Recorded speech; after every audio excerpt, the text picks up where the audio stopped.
আসসালামু আলাইকুম ওয়া রাহমাতুল্লাহ। প্রিয় খামারি ভাইরা কেমন আছেন? আলহামদুলিল্লাহ আমি ভালো আছি। বরাবরের মতন এবারও নিয়ে আসলাম একটি গুরুত্বপূর্ণ গবাদি পশুর জন্য একটা ঔষধ, যে ঔষধটির নাম এসিবিট এডি।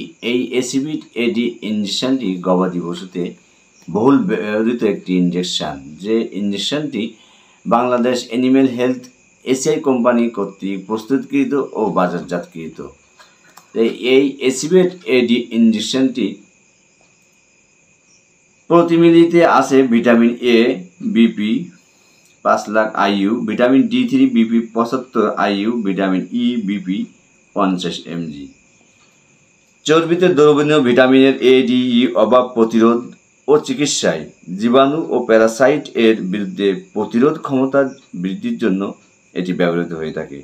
নিউট্রিশনাল বন্ধ্যাত্ব, হাড়ের ক্যালসিয়াম অভাব, শারীরিক দুর্বলতা, দুধের উৎপাদন, জীবাণুঘটিত প্যারাসাইটিক রোগের চিকিৎসায় ও গরু ডাকে আসা এবং মোটা তাজাকরণে এই ভিটামিন এসিবিট এডি ব্যবহার হয়ে থাকে।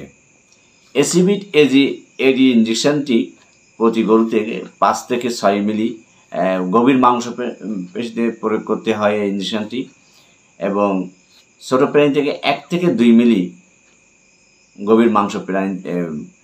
গভীর মাংসে প্রয়োগ করতে হয়, অর্থাৎ ইঞ্জেকশন দিতে হয়। তো এই এসিবিট এডিটি বেশি পরিমাণ ঘনত্ব হওয়ায় অনেক সময় ইঞ্জেকশনের জায়গা ফুলে যেতে পারে। এই জন্য আমরা যখন ইঞ্জেকশন দিব অবশ্যই সেই জায়গাটিকে সুন্দর করে ম্যাসেজ করে দেব, যাতে পরবর্তী এই জায়গাটায় ফুলে না যায়। অনেক সময় ফুলে যেতে পারে, এজন্য আমরা সাবধানতার সহিত ইঞ্জেকশনটি ব্যবহার করব।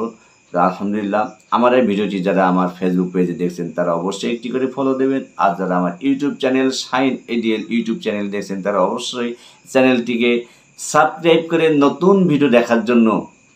ততদিন পর্যন্ত সুস্থ থাকবেন, ভালো থাকবেন। আসসালামু আলাইকুম ওয়া রাহমাতুল্লাহ।